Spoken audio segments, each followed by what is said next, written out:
Hello, good morning, afraid of arters. Welcome to the park with the doggies. Say hello. That's Tula. She's saying hello to you. Hopefully you can see her. And there's Una. She's a good girl. So yeah, they're being very good, and it's been a really lovely few days to just be with them and look after them. And what's going on in my head at the minute is, who am I? Like, who am I becoming? Who have I become? Because I can't anymore be what I used to be. So 3 years ago I went blind, so I can't be the person who uses their eyes all the time. And the majority of what I did was organising systems and testing things and programming things at a system level to make sure things all work together. And then 3 years ago I had a massive system crash. My whole system crashed because I lost my vision. And in losing that, I also lost like everything: identity, abilities, my career, even my friendship group has changed. Everything changed. And I'm still in the process of reinventing myself. But it's taken me 3 years to realise the most important piece is the central foundation. Because in that central foundation, everything else can rest on that. Everything else needs the stability and the structure of a really firm foundation. And I lost it. I lost everything about the identity I had, which had been my foundation. I'm 61, so my career, my education, everything I was doing in my life was structuring my identity. And all of that was taken away from me. So I'm rebuilding a new identity, reinventing who I am, who I can be. And it's not always what I want. It's not always who I want to be. I don't want to be a blind person, and yet I am. So that system crashed. And interestingly, another thing that happened 3 years ago was that my LinkedIn profile got nicked. And LinkedIn was the social media platform that I used for, career, understanding my IT background. I actually started LinkedIn over 20 years ago. I joined over 20 years ago, and that career background most people on LinkedIn were technical. And so I was really seen in that environment. I was recognized in that environment. People knew what they were dealing with because of the work that I'd done and the names, the legacy systems I could name, and the approaches I could, I'm agile trained, I was ISO, everything. And just all these systems and architectures, all of that has gone. Without my vision, I can't do any of those things in the same way anymore. And I went from programming computers to deprogramming me. That's what it did. The system crash meant I had to reprogram myself completely from the ground up.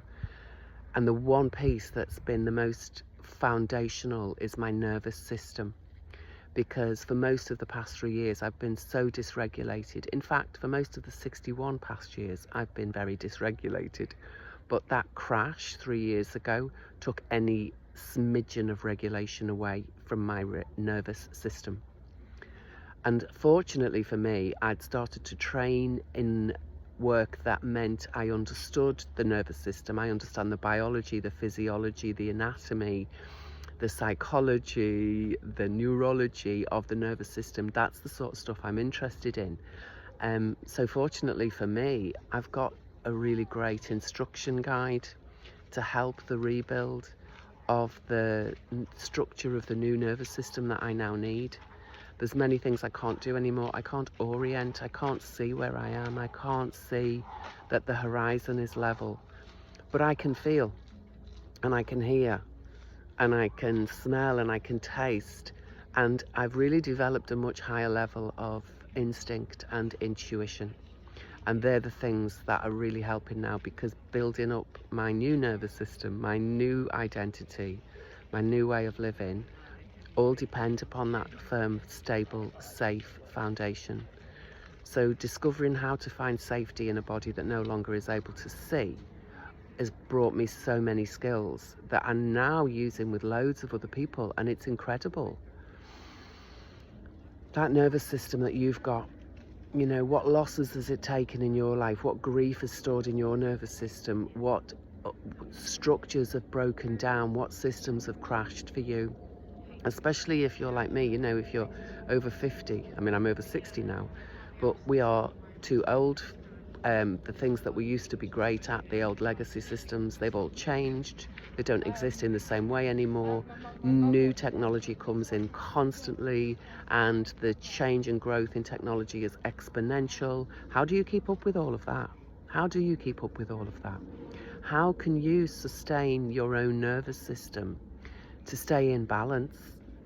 Because without that balance, the chaos, the lack of safety, the lack of structure, I mean, you lose your abilities to think sharply, to think smartly, to plan properly, to stay present and engaged in what you're dealing with right now, so that you know that you can negotiate it and navigate properly through it to get to an outcome that you like, that you desire, that you're proud of, and also you know it's authentic to you because you found it from the depths of yourself, not from the superficialities.